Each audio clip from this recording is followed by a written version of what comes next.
kindly like to welcome you here in the name of Center for European Perspective. My name is Karina, and I am one of the organizers of this event. Center for European Perspective, which is one of the organizers, is a governmental organization established at the initiative of Ministry of Foreign Affairs of the Republic of Slovenia. We work in the field of youth, democratization, security, and what we do is organize various events, such as this one. We organize workshops, trainings. We also do research and publication. That will be shortly about us, but I would like to tell you how did we come up with this idea. It was born out of an idea for cooperation between us, CEP, Ministry of Foreign Affairs, its flagship foreign policy conference, Bled Strategic Forum, as well as Alpbach club, Senza Confini, where we thought we should do something together. And what we wanted to do is something topical, something relevant, but also interesting enough to gather you here on a Friday at 4 p.m. when you probably would have something better to do. So we came up with the topic of cybersecurity, and judging from the crowd that's gathered in this tiny place, I believe we succeeded. Without further ado, and not to take too much time from the debate, I would kindly like to invite Ms. Miriam Morgan, who is a cybersecurity coordinator at the Ministry of Foreign Affairs of the Republic of Slovenia, who's going to deliver the opening speech.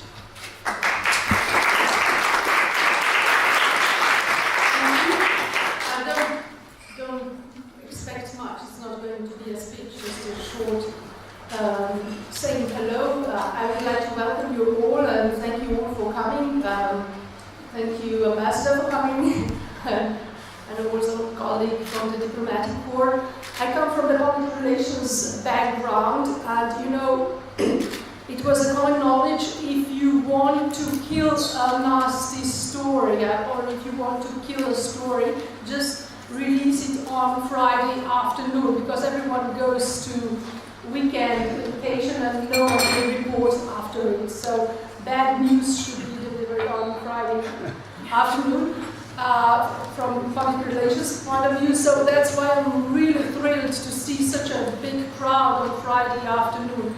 And indeed today it is a Friday, we could call it a Friday Cybersecurity Day, because this is the third event I'm attending today on cybersecurity topic. We've had a really interesting conference in Hotel Lev already, and I want to really compliment the Center for European Perspective for organizing this under the umbrella of the Bled Strategic Forum, which is one of the flagship events we have at the Ministry of Foreign Affairs, and cybersecurity has been on the agenda and will be on the agenda also in probably next year's forum, and it is on the agenda within EU.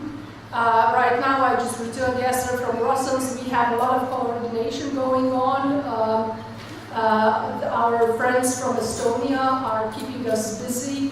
They put a lot of initiatives, and we do try to coordinate on this important subject as well. As you know, Slovenians, Europeans, we put a great trust to digital technologies. Everything is so much easy today. Communication that's spread, it's spread rather quickly and easy. Everything's connected, and new technologies are the backbone of our economy. It's not just the computers, phones that are connected, also homes, hospitals, governments, electricity grids, news we read, and soon the cars will drive themselves. And cyber threats are becoming more strategic, with the ability to endanger critical infrastructure and even democratic institutions. And I know you'll hear more about it later on. And I've read somewhere since 2016, more than 4,000 ransomware attacks have occurred every day, a 300% increase compared to 2015. And that's why, to strengthen cooperation within EU, we have really pulled out our resources, and we are really coordinating and and have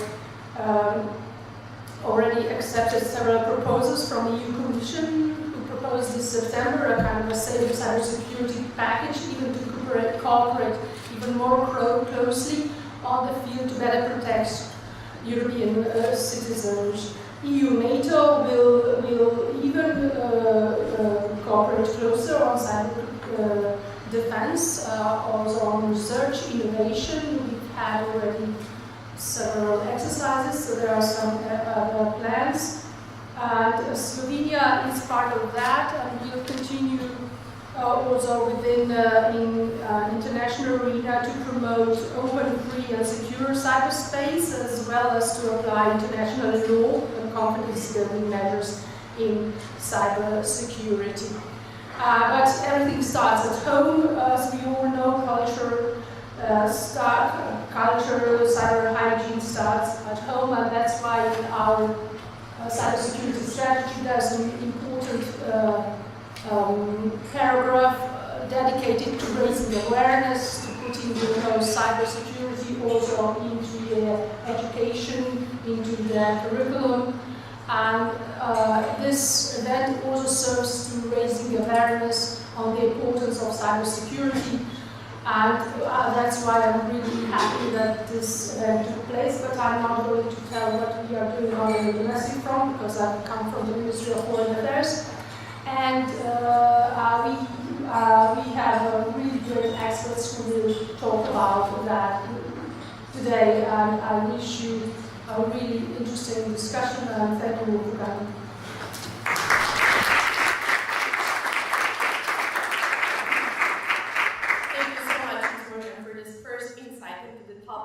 Now I would kindly like to invite for another opening speech Mr. Dobran, who is advisor for digitalization in the Office of the Minister at the Ministry of Public Administration in Slovenia. Thank you, dear colleagues, Excellence. First I have a confession to make. It's almost 5:30 and I see a room full of people ready to talk about computer security. 2 years ago I thought something like this is impossible, so big praise to the organizers.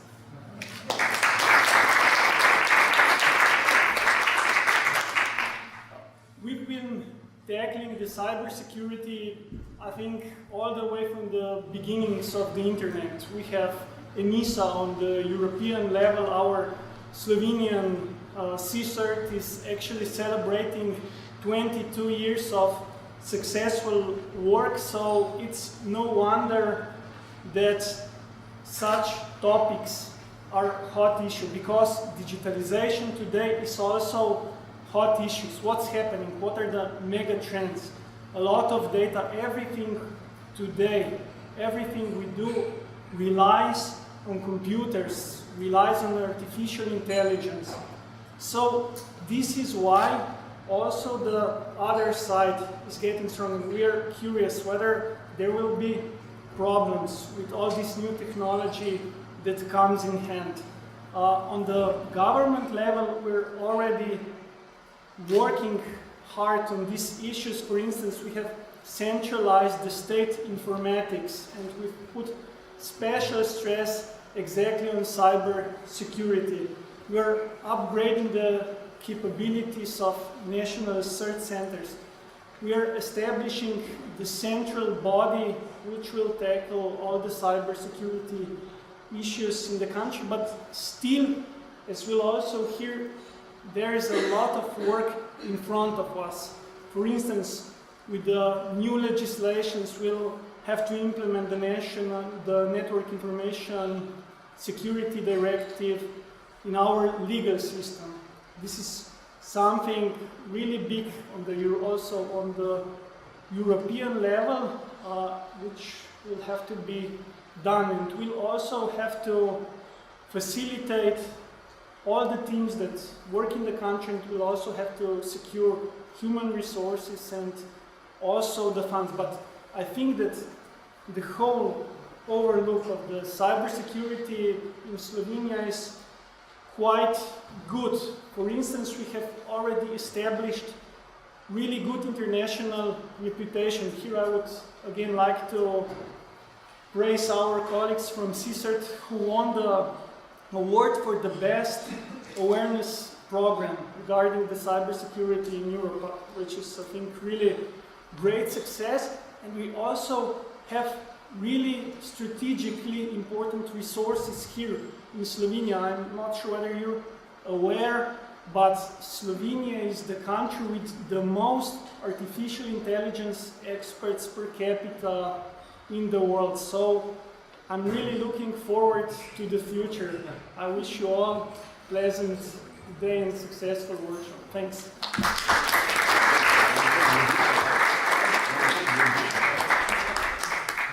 Thank you, Mr. Cohen, for this insight as well. Last but not least, we'll also hear the opening speech for another partner organization that helped us organize this event, Ms. Vesna Kurat, who is the president of the Alpbach Club.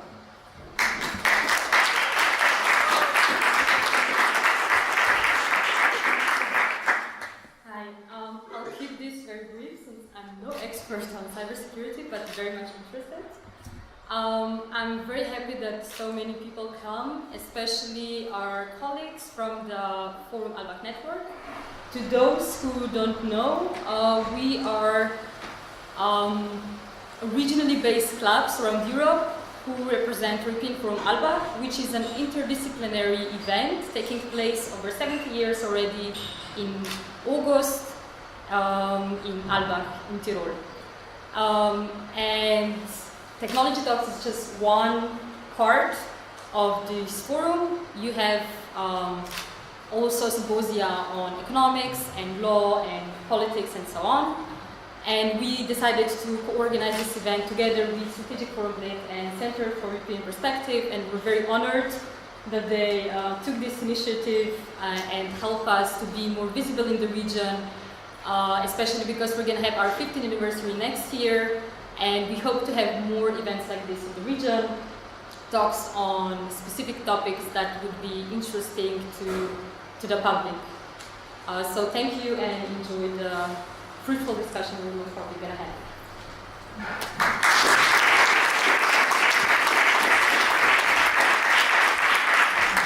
Thank you so much, Miss, and I'm sure we'll further cooperate in the future events as well. Without further ado, I'll leave it to my colleague, Ms. Sabina Zadlik, who's also project manager at CIF, who's going to be moderating today's roundtable.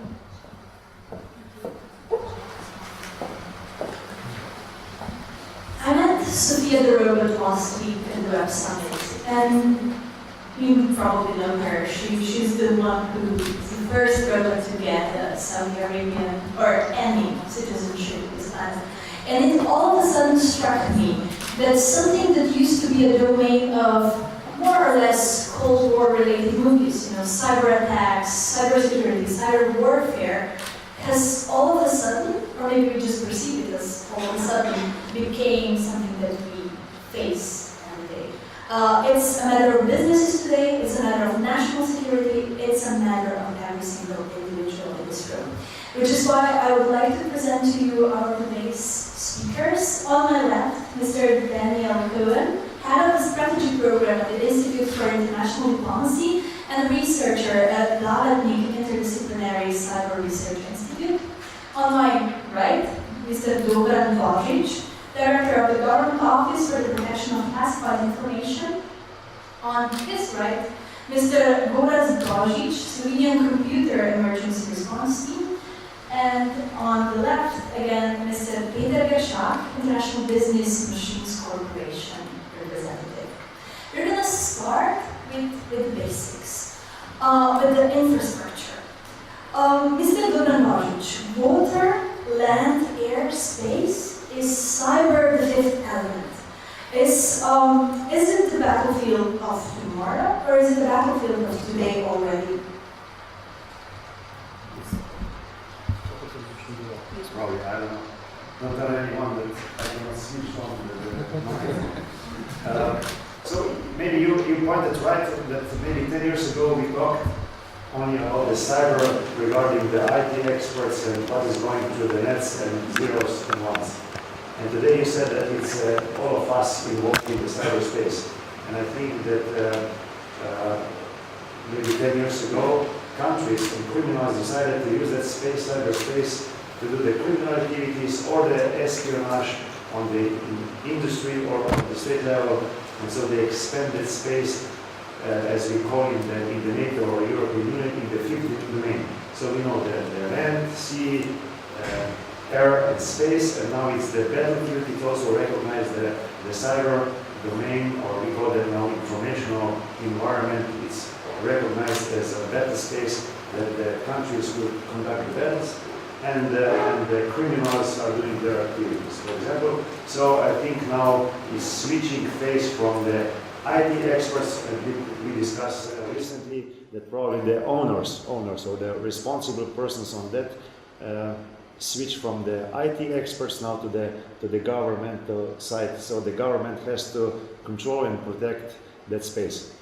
We suddenly expect the government to protect us, right?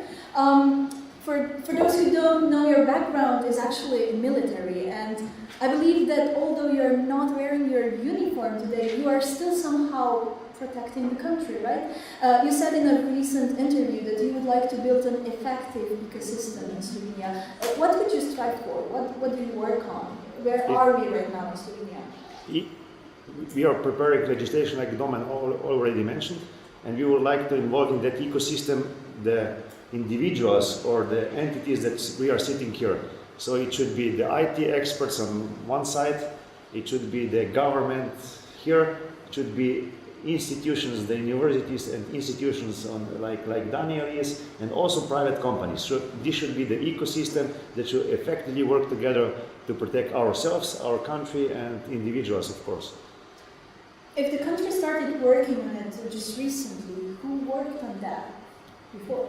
I think it was mostly, that domain was mostly owned by the IT experts like Božič. He is doing that effectively 25 years. But as I said, you know, the military or the government use that space for conducting the battlefield, to use as a battlefield, and also the criminals increase the activities. So I think it's time that all governments around start doing the ecosystem to protect ourselves.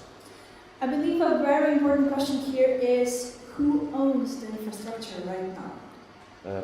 Infrastructure is owned, actually, it's owned by the state and also by the private companies. It's owned. It should be the proper question is who will regulate the infrastructure, and I think the government should start regulating in the future. We call that minimal. The minimal criteria for the security on that infrastructure should be run by the state. Mr. Božič, how far can the government go? How far would the IT people let the government go when it comes to regulation? Well, that depends on the government and the society. So we have countries where the governments can take several steps further than we are used to, for instance, in our country. So it's always a balance between the free and open internet, as was mentioned already, and the regulation. We cannot have, none of the extremes are good. So total freedom actually means chaos, and that chaos brings out also unpleasant things, while a complete regulation brings forward a kind of a rigid system where you slow down the economic growth as well and the prosperity of the society. So also the IT community is sensitive to the freedoms that were brought forward by the internet.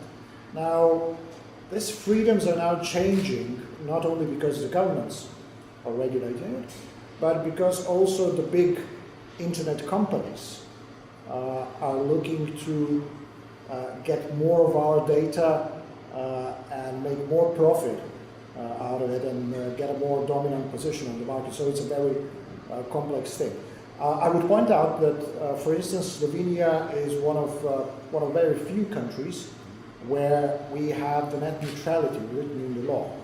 I think in Europe it's only the Netherlands which also has that in a similar sense. So I think that's very good, and that enables to kind of gives you the level playing field for the businesses to compete on. But that's a slightly different question than computer security. We will come back to these issues in a couple of minutes, but I'd now like to turn to Daniel Cohen.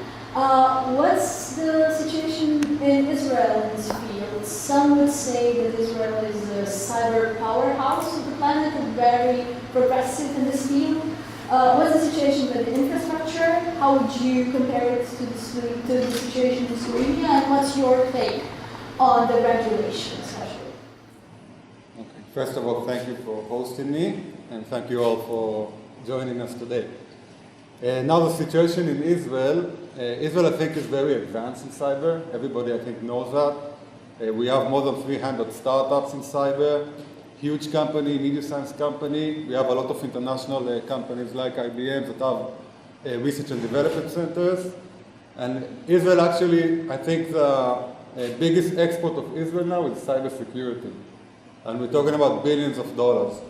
Now, I think you mentioned the ecosystem example of Israel actually as a role model.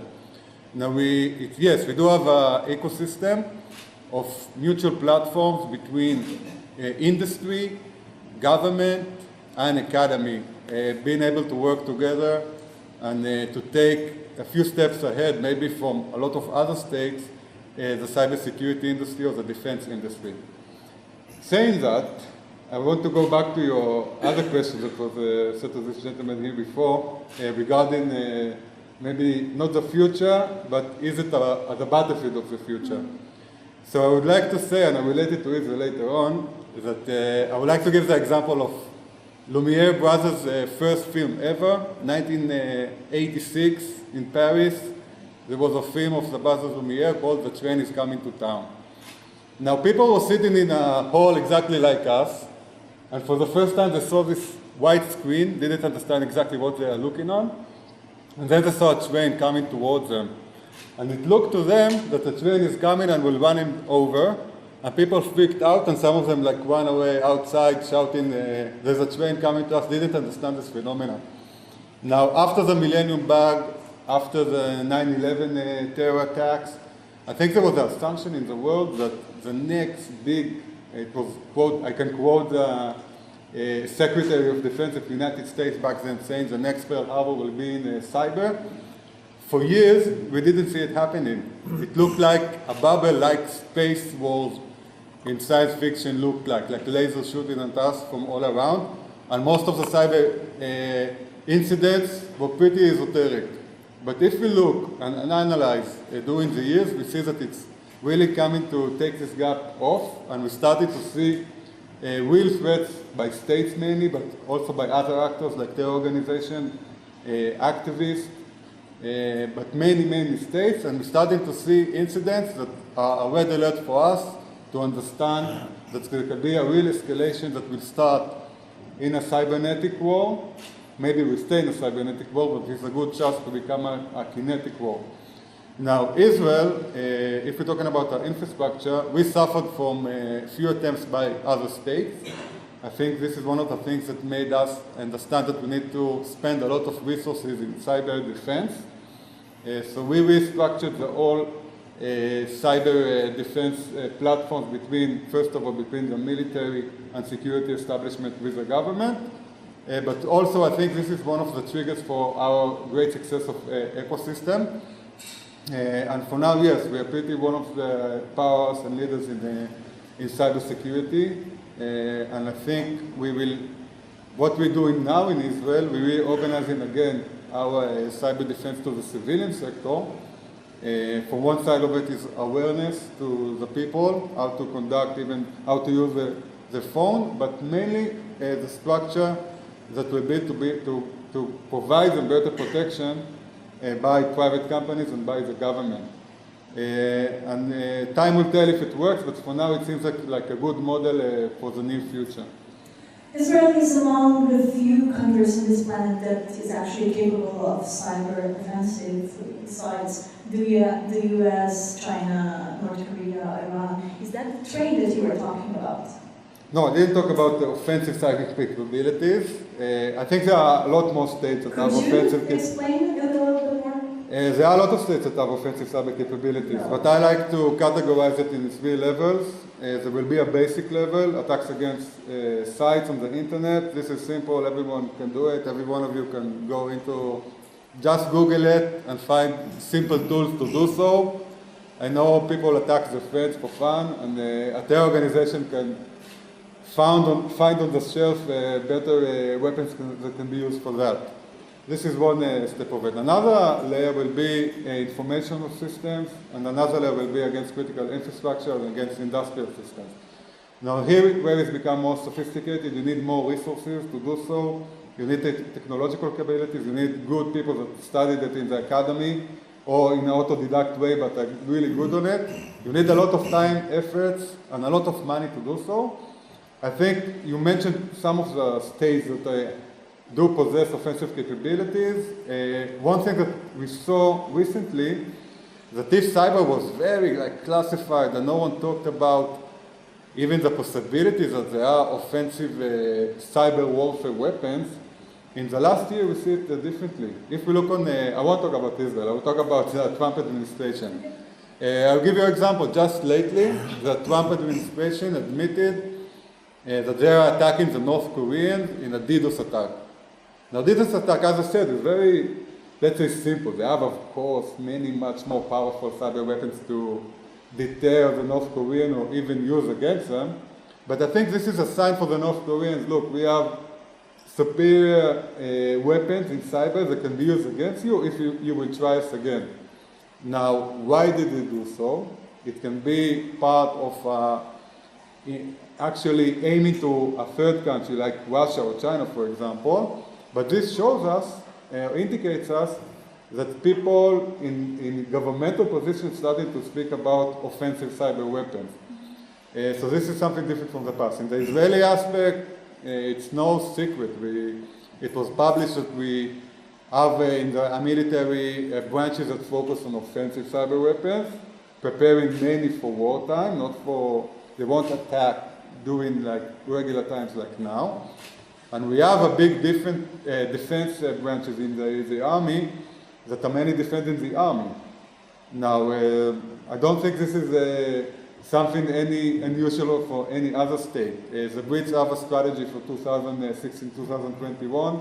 One of the main things in it is a need to develop more offensive cyber capabilities to deter other states or terror organizations. So I think there are many countries in this race. There are countries that are better than that, so they are leading it. You mentioned some of them. There are actually a few more that I can add to that list. Mr. Cohen said, nothing special, nothing to hide, and everyone can do it. What are the recent trends in cyber attacks? What are the motives for them?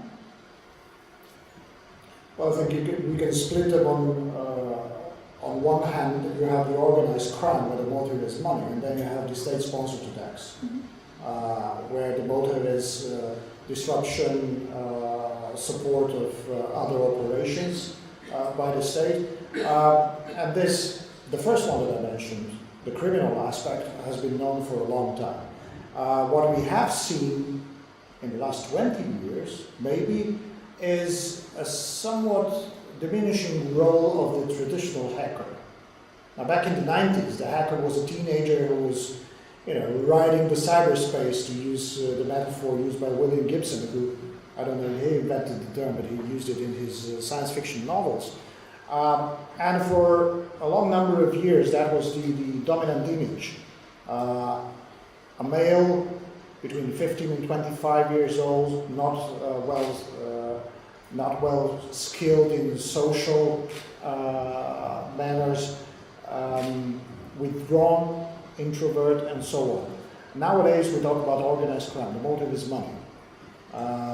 So the organized crime is looking at every opportunity, and cyberspace provides many. And with the cryptocurrencies, that is even increasing. So, and I think these are the two main, the big areas that we have to focus on. But I would also like to mention that we must not lose focus on the citizens. So even the individuals can be targeted, and even the citizens need help. So I'm very glad that the Slovenian cybersecurity strategy also involves not just taking care of the critical infrastructure, providing a safe environment for the economy, the military capabilities, the fight against cybercrime, but also there's one paragraph saying that the state has to ensure security and safety in the cyberspace for the citizens.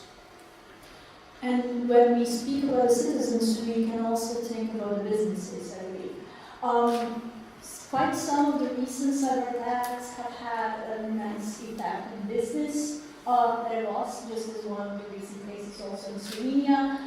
Could you say a little bit more about the role of the business in cybersecurity? How are the companies dealing with it? How are enterprises reacting to it? Yeah, first of all, thanks for being here, for inviting me. Cybersecurity is getting hotter and hotter in the business space as well, and companies here are facing with a lot of challenges. Of course, there are a lot of tools around the world for the cybersecurity, how to secure companies, but with different way of working. So I work for IBM, yeah? And I have IBM now here. So how IBM can protect its own IP, its own data when I'm having it here? So that's a challenge. Edge, how to protect edge. Then the challenge is as well skills on the market. There are not enough skills, security engineers currently around to effectively, work within companies in order to protect the companies. Yeah? So it is a question. Even though if you take a student which has just graduated from a university, it doesn't have enough skills, enough knowledge, experiences in order to effectively start to work immediately. And for this, we are providing different, I would say, mitigations, like security operations can be outsourced to some other company who is specializing on that. It can be used, some advices from, we have started to see emergence of cognitive advisors, artificial intelligence who is advising on next best action and doing analysis. So that's how we can mitigate. The next challenge is as well probably budgets.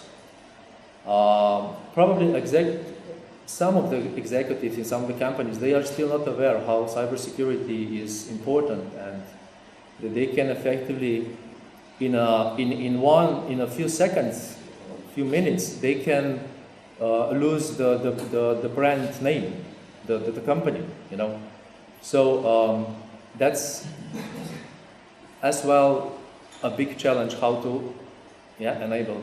And I would say that as well, people inside the company, employees, you have ones who click something, I don't know, in some Word document. They are not aware that it's maybe phishing. They click on some Word document and they get infected. Yeah, and you have others who are malicious, who are intentionally doing something bad for a company. So what is very important, and as well a challenge for a company, is to educate employees around the company. For example, in my company, we are having cybersecurity education, mandatory, no excuses, every 6 months. We have to go through the set of charts, and then we have, at the end, we have a test. So there are also many other challenges, but I would say I should stop now here.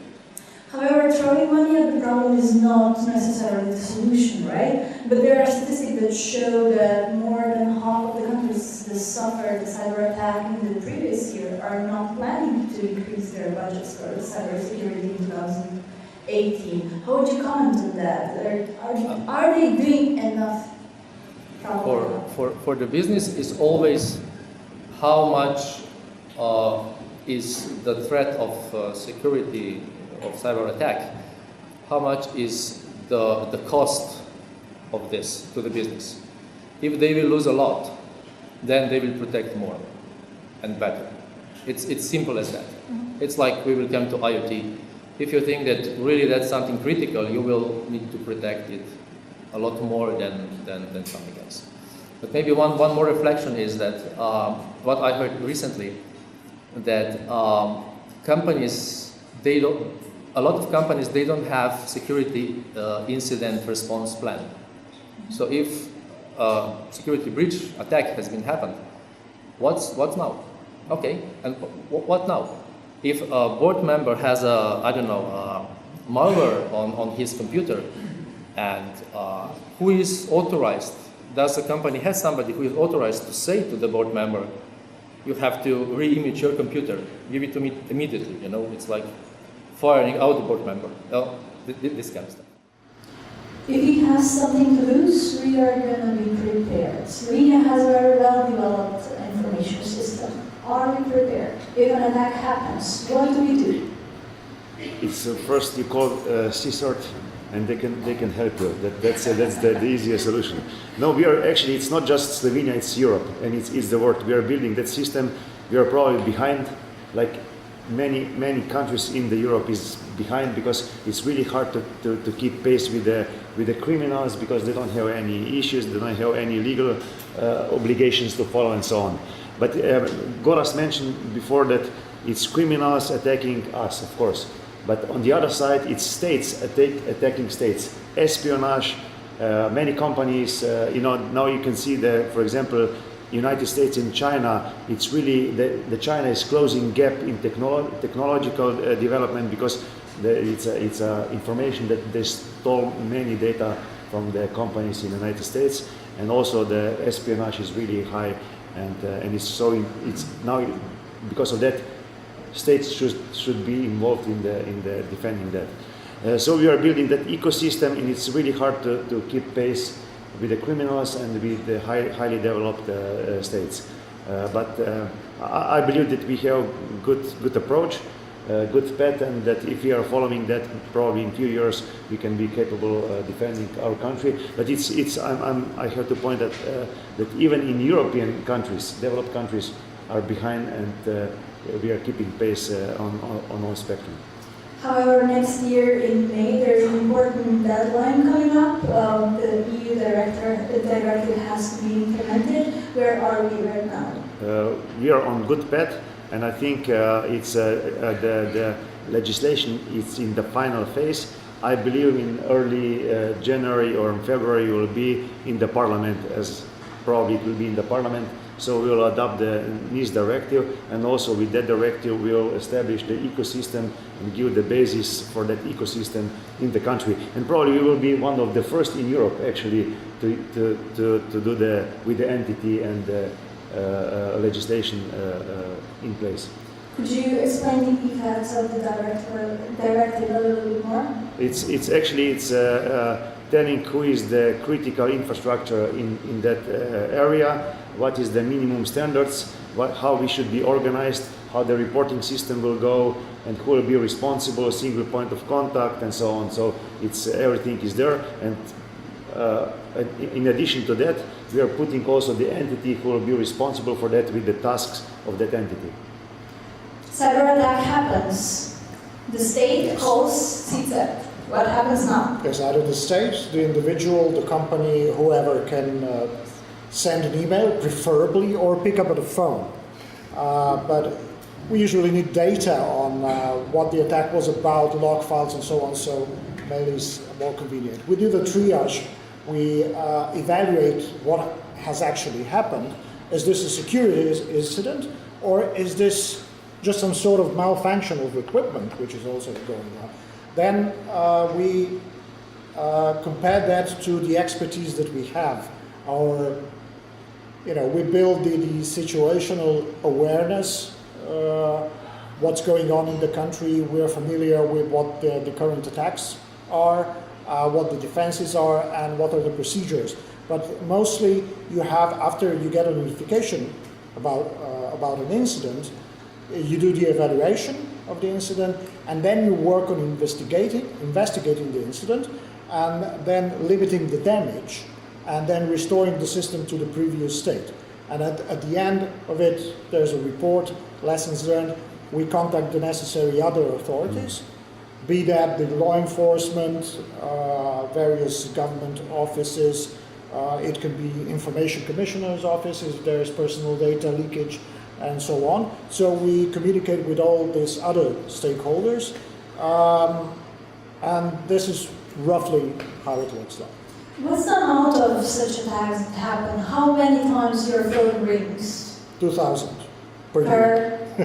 2,000 per year. So we expect to finish this year with 2,300 incidents, which range from denial of service attack. Well, actually, there's three main groups that recur now for a number of years. The first one is malware or malicious software. Those are the viruses, all the ransomware that we've been handling for the past 2 years. Then there's the infrastructure issues, be that the critical infrastructure, or more generally, the weaknesses or vulnerabilities of the internet infrastructure, where we have to notify the providers when there's a vulnerability discovered. And then the third group is social engineering, which has become very important, which means hacking humans, hacking our brain. And this is becoming more and more of a problem, because this is a kind of becoming a really popular entry point. Those spare phishing emails and so on, just by sending an attractive email, attractive in the sense that the recipient is going to click on the attachment and get infected with malicious software. This is becoming more and more dominant approach to spread the malware. Among those 2,000 calls that they get, what's the worst case scenario that you can imagine for Slovenia? We discussed that, so it's we can see Estonia, what happened in Estonia or Ukraine, that a complex attack on the critical infrastructure, no electricity, no energy, infrastructure damaged, and financial institution damaged. So you cannot go to the bank, you cannot go to the to shops to buy stuffs. So that's the complex attack, and that's the worst case scenario that can happen in any country. Are you prepared for such an attack? I don't think that anyone is prepared. You cannot be prepared for that. So it's the same as you go and do the shot, the flu shots, and nobody can say that you cannot get the flu. So you cannot be prepared for that. It's good that you have a system and that you can respond on that system. We are close. We are closing the gap, and I believe next year we'll have all the lines of communication set and so on. I would just like to add to that a bit more optimistic view on the thing, which is unusual for somebody working in cybersecurity for so long, because you tend to get cynical because you see the same mistakes being done over and over again. But previous attacks that we've had, like serious denial of service attacks against the government infrastructure, then we had large and long-term attacks on the users of several banks in Slovenia, so on the e-banking systems, show that when the attacks happen, the Slovenia has already in place mechanisms which allow it to respond to these attacks and limit the damage. So there are instruments in place, so there are structures in place that can tackle the incident. How successful we are there? There's room for improvement, as Dobran mentioned. But it's not critical, I think. Yes, there are attacks which can go under the radar, or that we don't have the manpower to tackle. Probably there are. So serious issues like that. But in the next couple of years, we're probably going to work pretty hard on improving that. Moving on a little bit, I would like to discuss cyber terrorism with you, Mr. Cohen, since you are really doing your research in this field.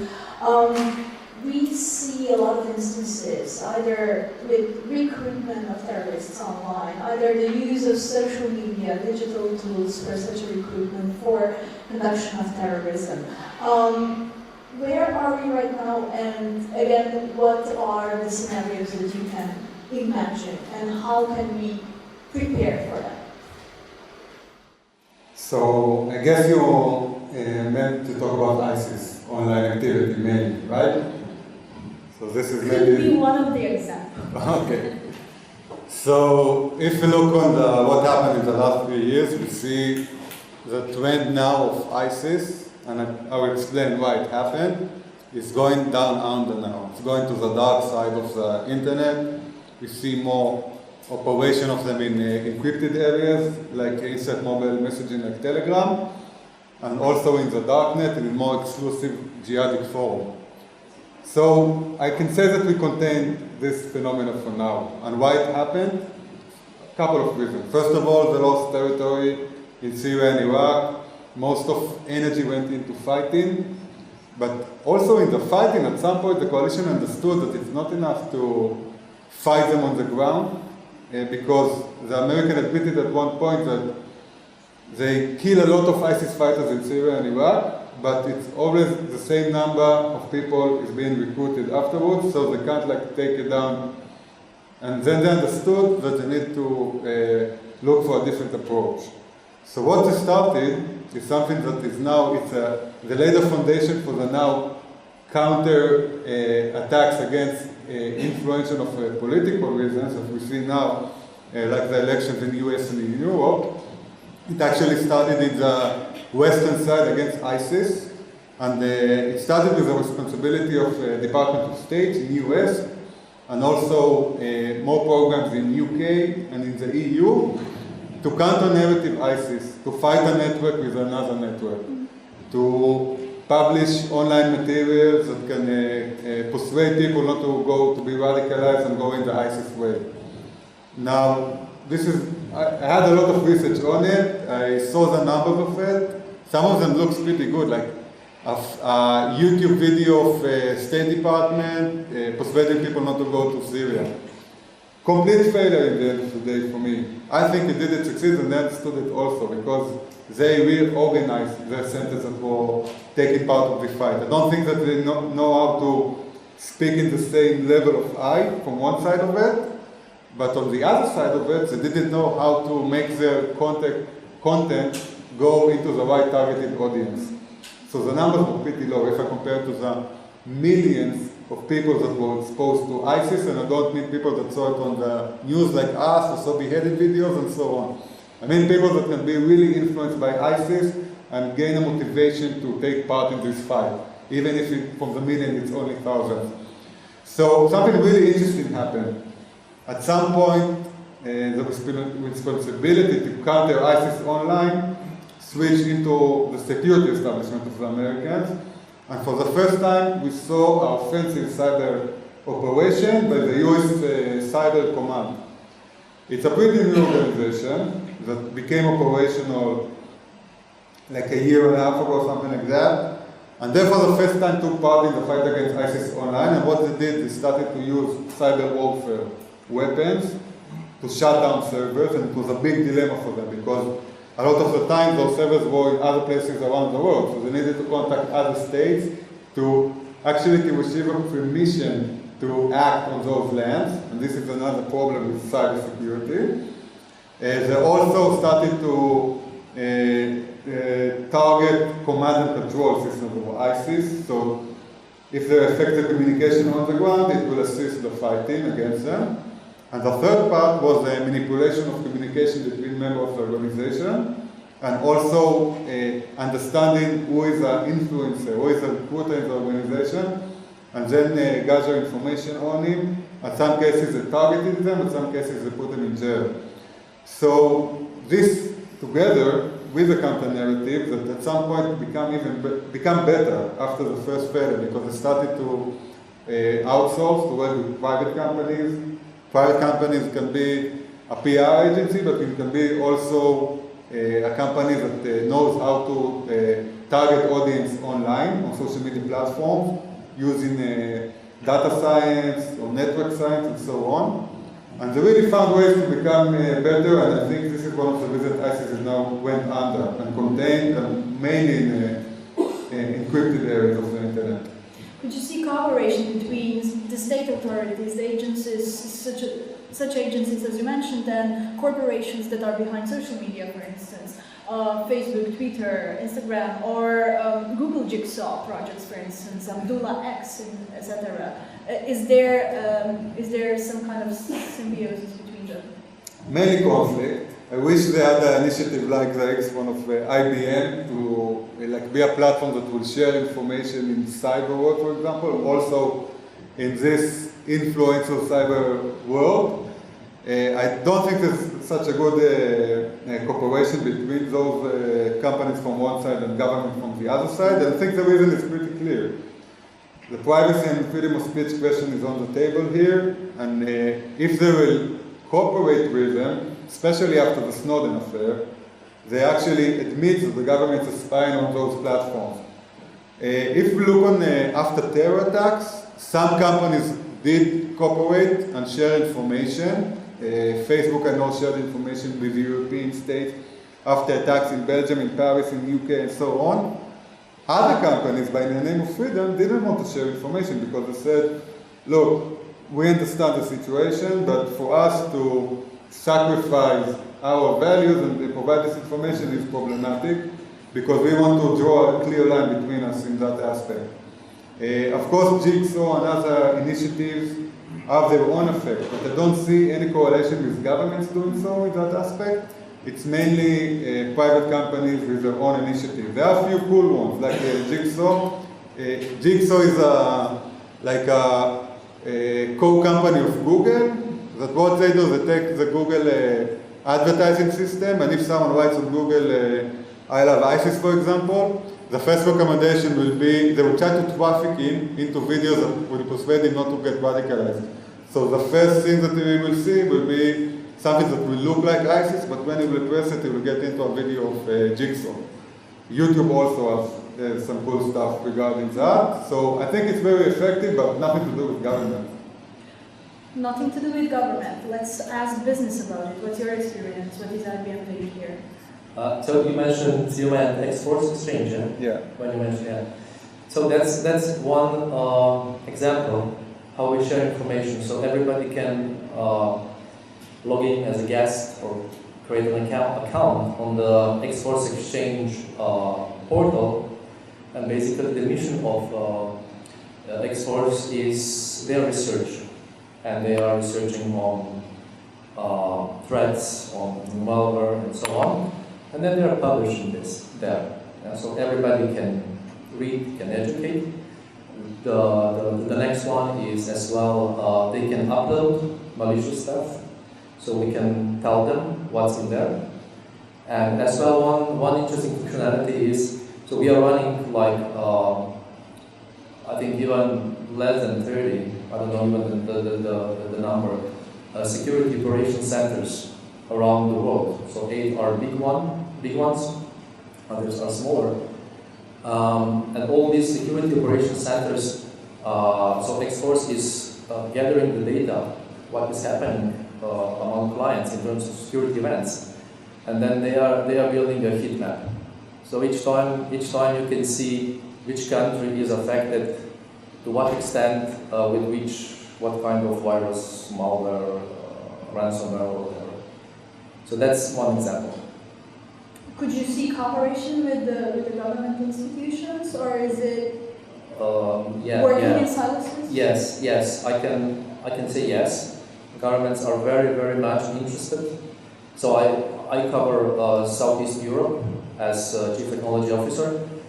And cybersecurity is also part of my, I would say, as CTO, I cover all the technology. But cybersecurity, cognitive, cloud, cognitive with analytics, it's three of the hottest topics. And cybersecurity, especially in governments, it's very, very much, very a lot of interest. Because speaking of governments, we sooner or later come to the elections as well. It happened to Macron, it happened to Hillary Clinton, it happened to many of them, and we can see it coming in the future as well. What's your intake on that? So, Can we I would say, imagine elections that were not influenced by? well, I think I can't comment this. I can comment. Do you have Maybe. someone who can comment? Maybe. I just want to say one thing, that there is no secure company or government. There is just a question when it will be attacked. And then the question is to what extent the infection or whatever or attack will spread. So at the point of attack, we need to be quick, we need to have right tools, and we need to act quickly in order to limit the impact. So I now leave the words to those who can. Back to elections, maybe? Yes, we can look what happened in the last 2 years in Europe, and of course in the US, and understand that, first of all, there is a modus operandi that is pretty clear here. From one side, fake news, troll farms, botnets, so on. From the other side, there is a cyber warfare element here. We saw a lot of media being infected by it, by mainly this attack. We see hacking into databases to gather information about the people that will eventually vote and then take it to the fake news arena. So it's pretty clear here what needs to be done. The question is if, first of all, the media will, for example, cooperate with the government on this issue, and I think so, yes, because they need to be prepared that they will be one of the ones that will be first targeted during elections, because traditional media became, first of all, it became online, it became part of the new media. You know, in the States, one of the things that was good for the Russians, if they did what they did, was because of the youngsters in the US consume most of their media from Facebook. So if Facebook is a platform that people, even if they go to read the New York Times, they will do it by Facebook, that means that it has also a big part in it, and also needs to be part of the, let's say, the defense in this issue, and nothing to do still with the fake news as the leader of the threat, let's say, during the election. So I think that actually the Macron headquarters did a pretty good job during the election in France. So it's not exactly the example like Hillary Clinton, the campaign. So we see here a model that pretty much succeed to push away this threat. He won also, she lost, so maybe that's another indication. I'm sure that there will be more attempts in the future to do so. But I have to say that I don't think that we need to look on the elections as a main threat. Everybody is now thinking about elections, the change of political system. And we need also to try to see even further and not let this make us become like a bias of our perception and only think about the election as a cyber tool that someone can affect someone else, because there are many other things that can be done from the side of the bad guys. So we need to broaden our way that we try to analyze what will be the next trend against us. I'm going to go just a step back to individual and back to privacy issues that you mentioned. If I look at myself, I basically trust more information to my mobile phone and probably a fridge and any other kind of device that I have, back home connected to internet, though my fridge is not connected to internet yet, then I would like to share with the government. And that's somehow either problematic or just very interesting, because the government is the one that could potentially protect my privacy. Am I somehow correct? Yeah, you are correct. So we don't have anything, we don't have problems to click on privacy with Google, and if Google is for free, yeah? It's free. Don't think that nothing is for free today. So Google is tracking everything what we are doing, or Amazon, whatever. So we don't have issues with that, but we have issues. Of course, we have issues that the government or the state is controlling us, or be part of us. And on the other side, we demand from country to be protected. And so it's a lot of dilemma now, and also in our legislation now. We have also many issues how deep we should go with the legislation, and of course it's data retention. If our companies can even store data, we don't check data. If they can store data for 1 month, 1 day, or 6 months, just in case that something happened, that at least we can go and check what happened. So we are talking about that, but we don't have any issues to go with Google, say yes, I agree with everything, with 3,000 pages that usually we don't read, and that everything is tracked. So that's always, and it's on us. And so, probably the next we saw what happened with the Swiss bank, and the loans in the Swiss francs, and then of course the government was responsible for that, for our decisions, and now I'm just, I'm waiting that the government will be responsible also for the Bitcoin or losing money on blockchain. Of course, we are not controlling that, but of course government will be responsible. That did inform us well, and so on. So that's on us, that we have to decide privacy or security. It's something between there, and that's a dilemma that we are facing now. Yes. Yes, I would also like to add that from a very operational perspective, yes, we trust those big companies with a lot of data, but when something bad happens, usually the response of the victim is, how do the governments allow that? Where's my privacy? So unless something bad happens, everything is okay.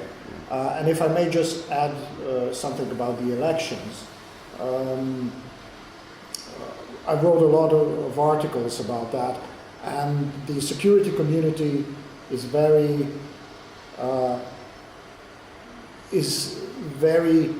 unanimous about this thing. So if you go to a computer security conference and you say, well, is internet voting secure? You'll get a lot of laughs from the audience, from the experts there.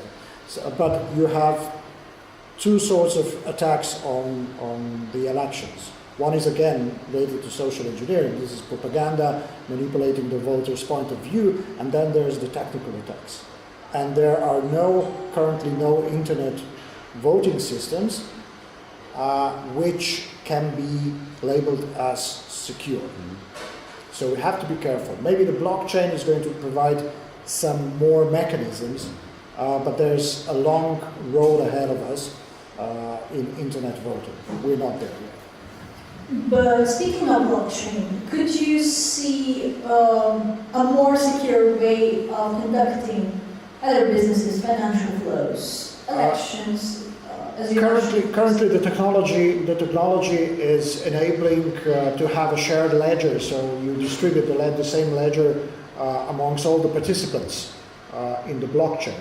So it's not possible to forge votes. But there's still issues of anonymity. So the problem with internet voting is that the government has to identify you at one point and then throw that information away, so that your vote isn't linked anymore with your identity. And a very simple story goes like this. So who in this room is going to be able to control the voting with paper ballots? All of us.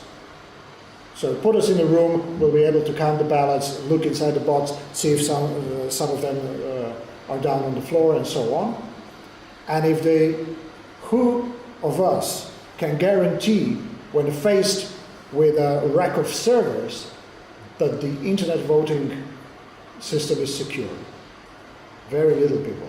I wouldn't be able to say, yeah, that system is probably secure. So that is the problem.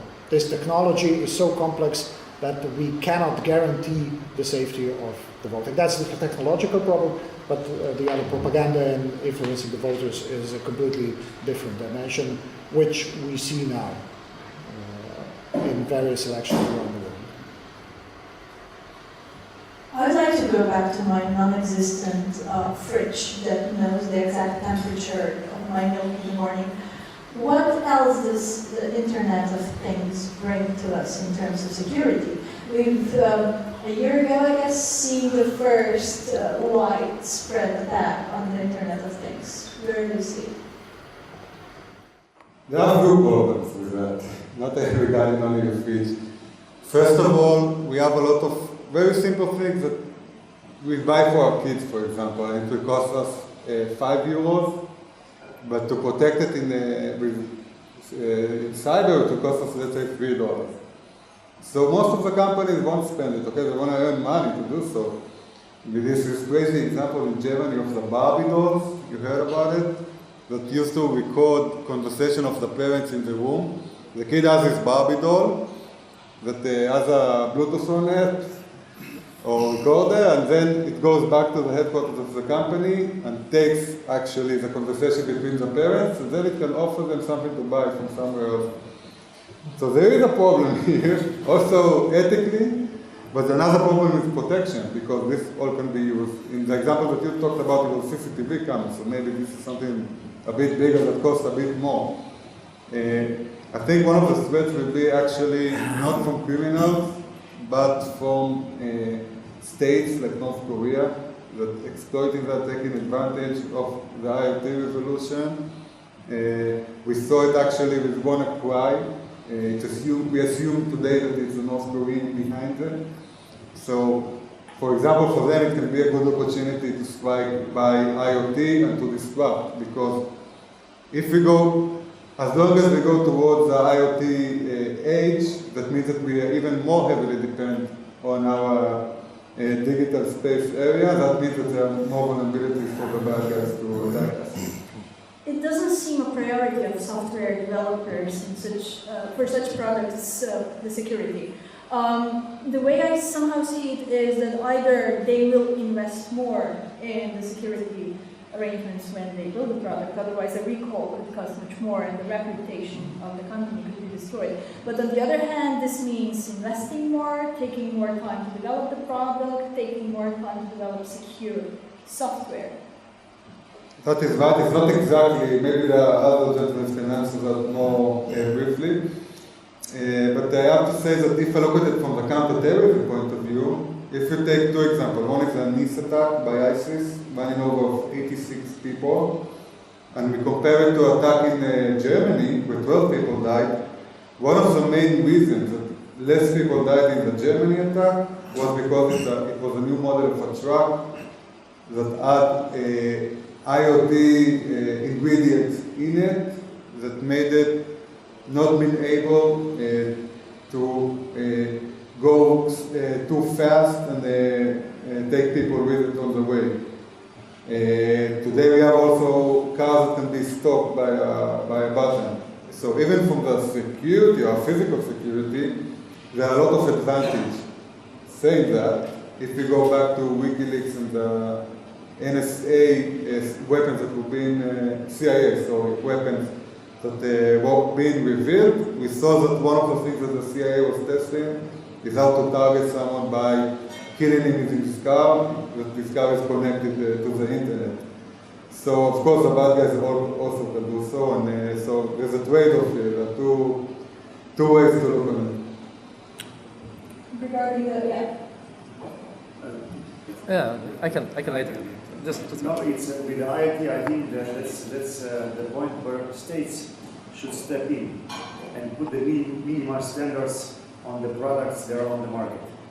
And of course, the big companies are against that, but the states, and I believe the European Union needs a lot of talks now to put the minimum standards on the products. But the products are made, all around the world, and it's hard to, to impose the minimum standards. But I think we should go there, and we have to go there to put the minimum standards to protect ourselves. So with IoT, everything what we know about standard IT security, it applies to IoT. But problem with IoT is that it is much more complex because we have a lot more protocols, a lot more devices, and when we put all this into some mesh network, you get security blind spots and then hackers can use this very effectively. And you're right when you're saying that security sometimes, when in phase of development, is not so in the first place, but it is becoming more and more, because now IoT is maturing more and more. And we see that it is not usable if we don't have with the autonomous driving in the car, if somebody can take over the control of the car. So it's not, I will not use it then, sorry. You know, if it will happen, I will hear that. So I think that we have to go here, we are here at the beginning, and we have to develop this security in IoT a lot more in order to standardization and come to them. Yes, I agree, and I think this is a place where I agree also with Dobran, that this is a place where the governments have to regulate or set some minimum standards on the IoT. The problem is not with developers. The problem is that it's economy. Mm-hmm. So producing more complex and secure solutions costs more. And it's a very rough environment out there for companies. So there's this rush to market and cutting down the costs, everything. All of that is driving the development. And it ends with us having cheap cameras connected to a botnet, which then produce terabits of denial of service attacks, the Mirai botnet. And this is an excellent case where I think we should think about countries being able to recall the products and maybe ban certain producers from the market until they improve their practices of development of the products, for instance.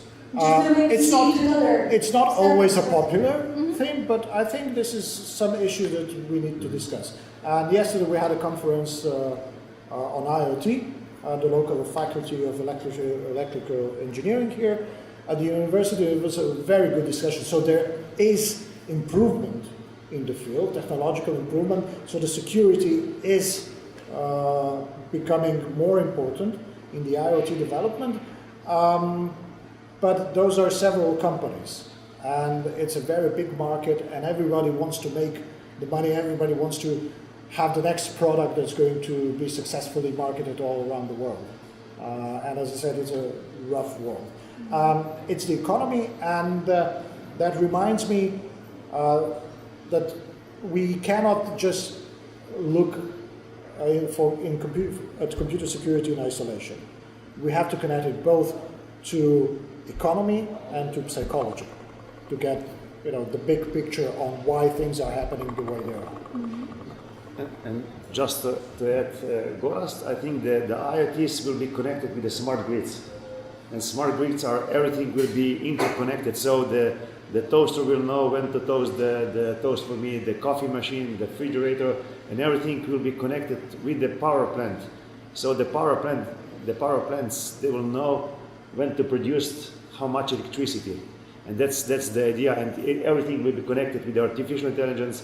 So I will be scanned, and they will know what I will do next year Tuesday on the same time. So that's idea behind that technology. And of course, if somebody is jumping in the IoT, hacking the IoT, everything can collapse really easy. If you attack one toaster, you can access all the grids and shut down the power plants and shut down the system.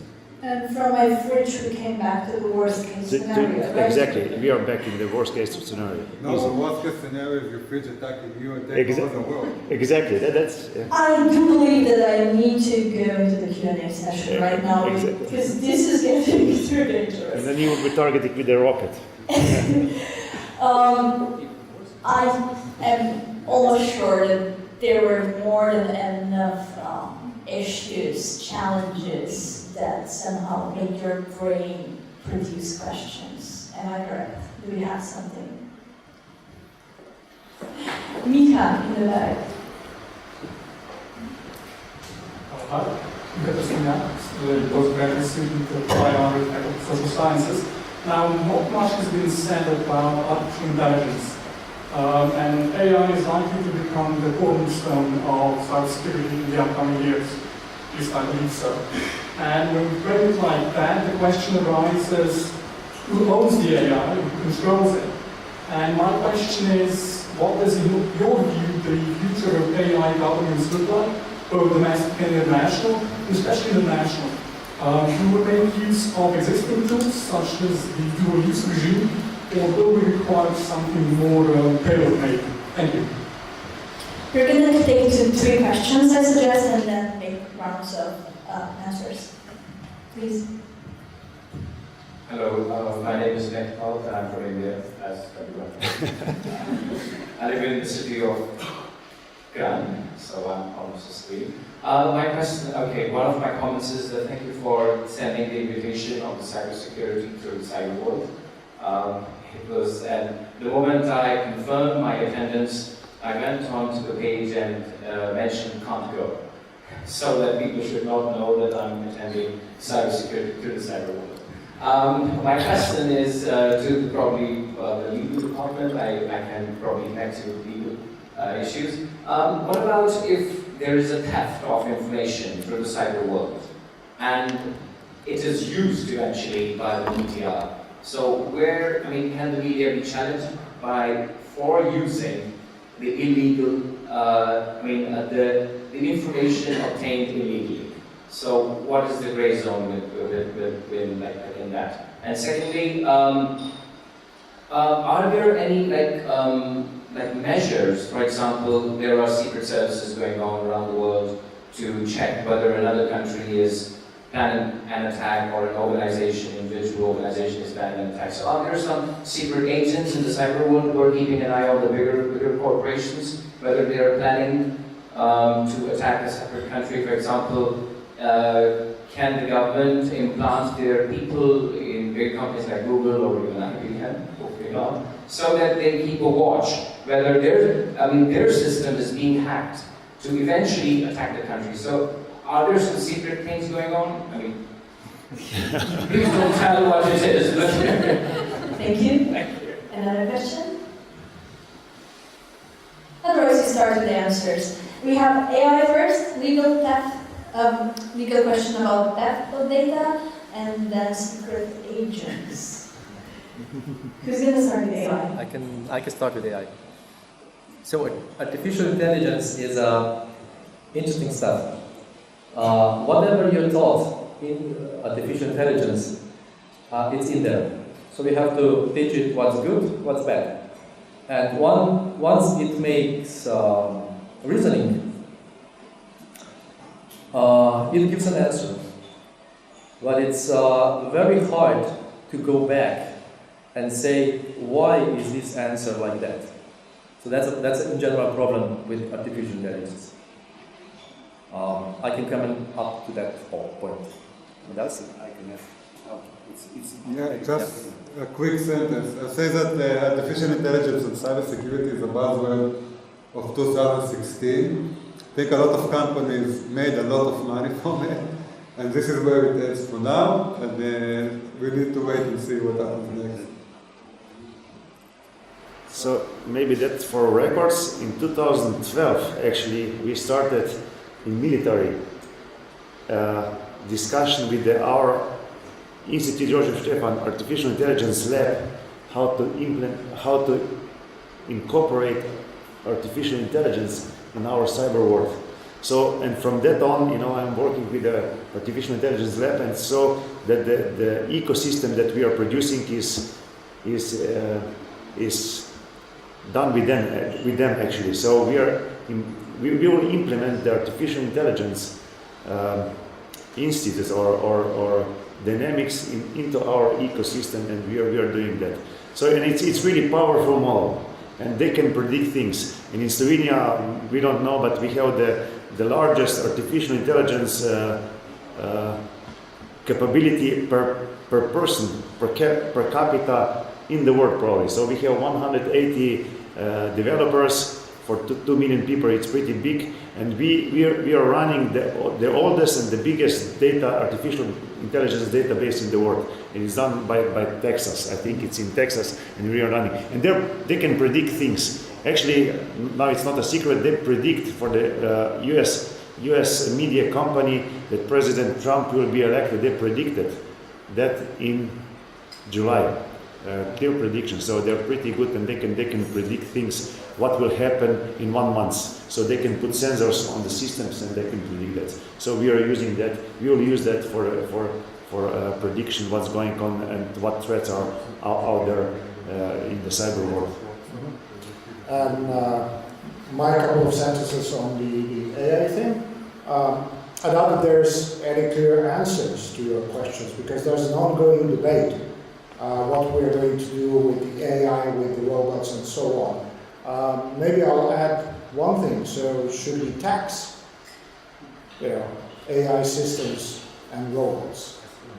If they do work of people, then there's going to be less and less tax collected. So that's an interesting question as well. But I would like to maybe just say that Sophie was mentioned here.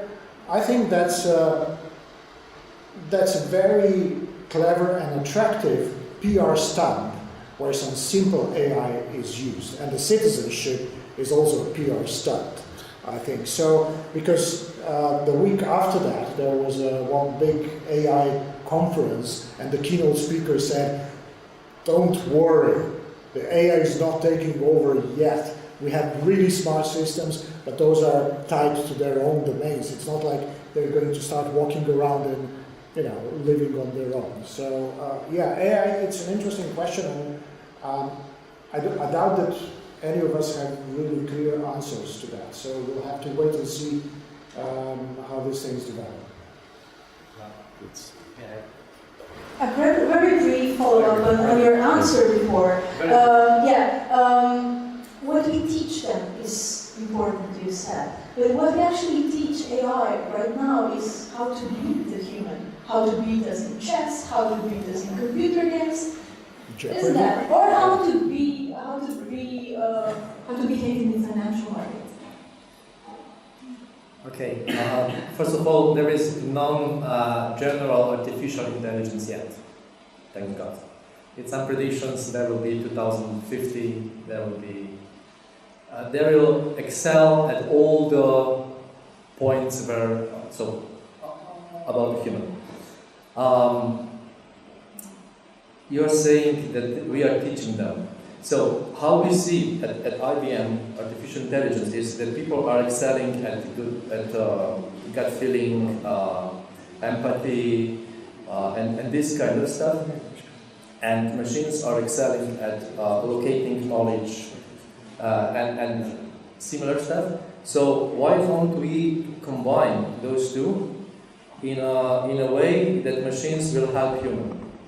So everything we are building at IBM in terms of cognitive, in terms of artificial intelligence, at the end there is a people decision, human decision, to decide, for example, what's in pharmacology. Okay, it can analyze patients' health records and analyze and predict what kind of cancer it is. It can suggest what kind of medicine and treatment should, but at the end, it is the doctor decision. So, and that is something, it should stay like that. That's the point, but it's you can see in the UAVs planes, so the unmanned planes can do better job even now than the humans. So it's the chess players, for example. Now I think there is no human that can beat the computer anymore. So it's that gap is closing really fast. And the greatest think tankers in the world, they say that it's here, and probably that we should robotize to survive that competition between the artificial intelligence. And I think that gap is it's closing very fast, and we are responsible for that. Yeah. As I heard, only on fairy tales we are better than them. the artificial intelligence because they don't understand fairy tales. It's like that if we will not use artificial intelligence in good, if we will use it in a bad way, probably in the next 100 years we will not exist anymore. Exactly. Well, Sophia promised to steal my job when we were talking to her in Lisbon. Now to the information theft, and can we sue media for using such information? So, how much information is stealed by the cyber? Or did I understand that? So if there is a theft by the cyber like a crime of some sensitive information, or not sensitive but illegal information, can somebody use that information, or we should like hold on from using it? Classified information. It's classified information. No, it's or not classified. Like some companies, for example, media is using some information which is obtained illegally, and it is obtained by the cyber criminal. And media, and it is I understand. benefit for the public. It's everything. It's very good and very complex question. Probably I'm not the lawyer, but now it's the whole world is changing and is going there. We saw in 50 years ago the espionage was completely different as today. So it was opening the envelopes and checking what is in the envelope and gluing back. And now it's everything. It's in the different market, let's say so. And if somebody is stealing the information from me, one country or one criminal, they did their job. I said the services of that country did their job. I didn't do my job to protect my information. So I have to do a better job. And it's the word. Within the country? I'm sorry. Within the country? Yeah, with the countries, we are. That's a new way of espionage. And as I said, the issue is that we know how to protect our paintings in the National Gallery. It's easy. It's 20th century job. We don't know how to protect our, and we don't know what's going on in our computers. I don't know what I have in my computer now. If somebody is stealing me, if it's not hurting, I cannot track that, and maybe somebody is stealing the information from me and they're using it. We can see that especially with the US and China, as I recall, because the gap, the technological gap between US and China is closing very quick. And that's a lot of information that a lot of espionage happened in the high technological companies by, in the United States by China, and they stole the information to close that gap. So probably that's a new word that we have to recognize, and that stealing the information, or I'm saying that they're just doing their job, and our job is to protect the information, and we are not very good in that. I don't know, maybe somebody can add something from that. Then is probably much better than that. No, not so. It's a question that I think is related to the old world. In this new world, terms like media or sharing of information was stolen for illegal purposes. Cyber has no borders, and it's so easy today to leak it or even open a news site and then publish it. So I think media aspect on that will be exactly with the legal advice that we received in the past when someone stole from someone else.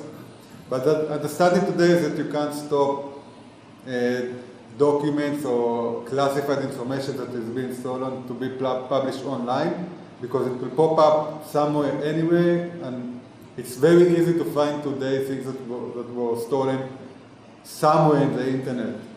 If you go to the darknet, for example, you see so many information over there about details about people that people buy from people.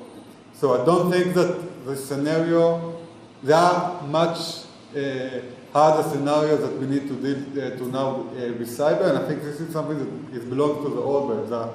The understanding today that this is an open borders world where information can pop up anywhere. And the second question was, do we have secret agents? Can we plan secret agents? No, I thought about this if you go to Snowden, I mentioned him before, so he said there's a backdoor like AT&T, for example, for security agencies in the USA. But actually I want to offer another thing, and maybe this is a dilemma, a legal dilemma. States and private companies are using avatars, for example, virtual human entities. One of the things that they are doing is engagement with terrorists or criminals. Let's say there's a criminal forum on the darknet, and a government agency, a law enforcement agency, wants to understand what is happening there. Maybe it's after an incident already happened. Let's say Target was infected by a cyber attack, and 40 million credit cards were stolen from the Target database. Target is, everybody knows Target, right? So one of the things that can be done is infiltrate into elite exclusive criminal cyber forum and try to negotiate on buying some of the tickets of the credit cards that probably are being now sold on this black market. So to do so, you need this kind of secret agent that will pretend to be someone else and will try to buy it. Now there's an asymmetric in cyber against criminals anyway, because the criminals are sharing information in this kind of forums, sharing new tools to attack, or trying to buy or sell things that they bought in an illegal way. On the other side, the governments don't share between them enough information to confront this asymmetric. So it will always be asymmetric. So one of the things that can be done is using those secret agents as avatars and try to understand what's going on the bad side of criminality in cyber world. Just that, you know who is, I think, one of the best technicians and developers in the world? I think India. As I recall, you have like 38% of all experts in Microsoft is from India, as I know. Even the CEO. Exactly, CEO. So it's one of the best experts. So and the world is connected, and now and the states are doing their job. So that we have to recognize that it's the espionage, the competition between the states is the same as it was 1,000 years ago. Nothing changed actually, just the methods change, and of course we are collecting, we all do that, and India does the Pakistan, the United States, the Russia, the China, Slovenia, Croatia, whatever. So it's a state business to protect states and to protect the citizens at the end of the day. Do we have one more question? So earlier you spoke about cryptocurrency, and today we all know cryptocurrency is decentralized. Is the government, today with cryptocurrencies you can do something like Silk Road, but also at the same time you can do things like be anonymous and not have to pay, bans and things like that. Will the government regulate cryptocurrency, and how long will that take? What's going on with that?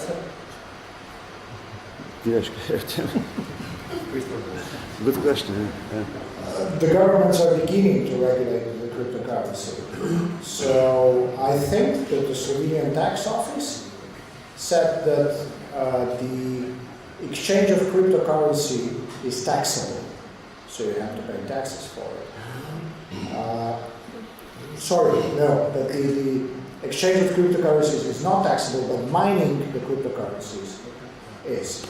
I think that the governments will regulate cryptocurrencies, and although the cryptocurrencies are decentralized, somebody that set up the cryptocurrency, in the Bitcoin example, the Satoshi Nakamoto, which is an invented person,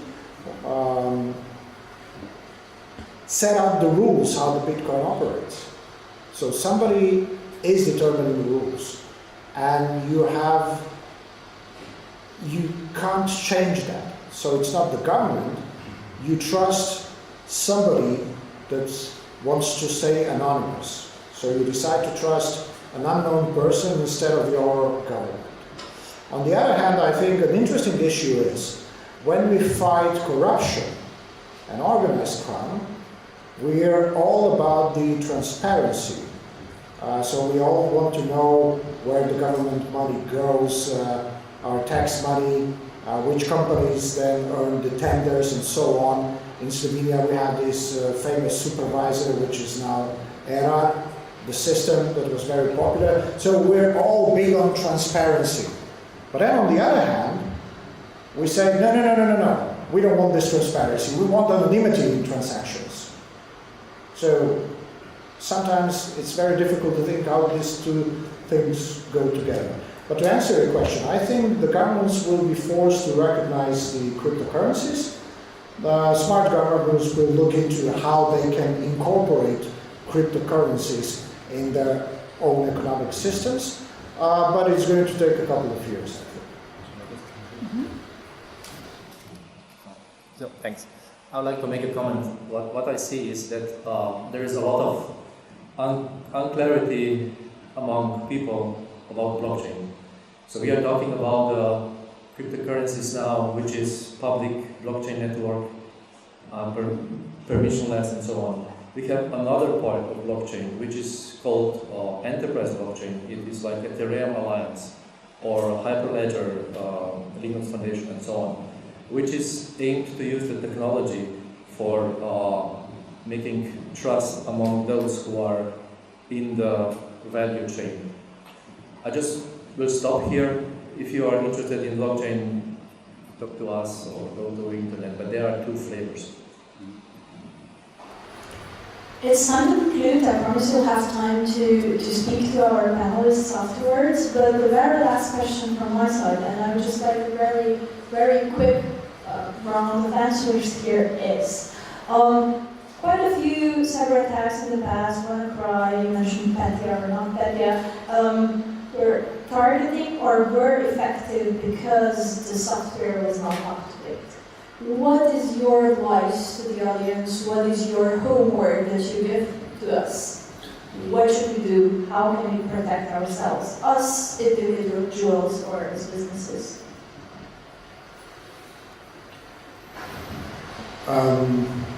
For small businesses and individuals, the advice always is update your software, run the current versions of software, and employ the antivirus program and firewalls and so on. But this gets complicated if we go to environments where the changes are not so easily made, which is in the case of WannaCry, UK hospitals running Windows XP.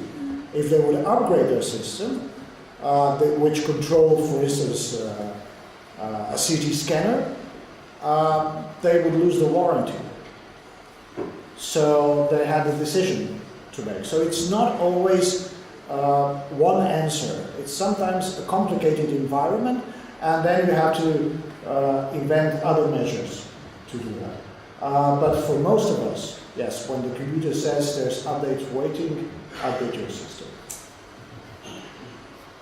Plus to that, backup, and don't open all the attachments that you get. Just check who is sending you that and double check, and then open it, especially something, double check. And also don't use easy passwords. Now, another thing, for your privacy, go into your apps on your phone, check that you gave the right permission to the right apps, check that you didn't give a permission of your microphone or your location to apps that you don't even knew that it was on your phone. Just check it. If you don't know what to do with the stuff, with the cybersecurity, ask, consult yourself, educate your employees. And at that point, we haven't mentioned quantum computing. Probably that's another Pandora box for cybersecurity in the next 5, 10, 15 years coming. And whatever we talk today, probably it will fail at that time when quantum computer can break the cryptographic algorithms at that time, unless you already now do the quantum computing safe crypto algorithms. So maybe for the next time. These were excellent answers. I hope you wrote them down and you remembered them. But yeah, as you said, quantum computing, then fake news, then AI, there are a lot of topics for you roundtables. I'd like to thank you for joining me, and I would like to invite you, the audience, in a round of applause to our panelists.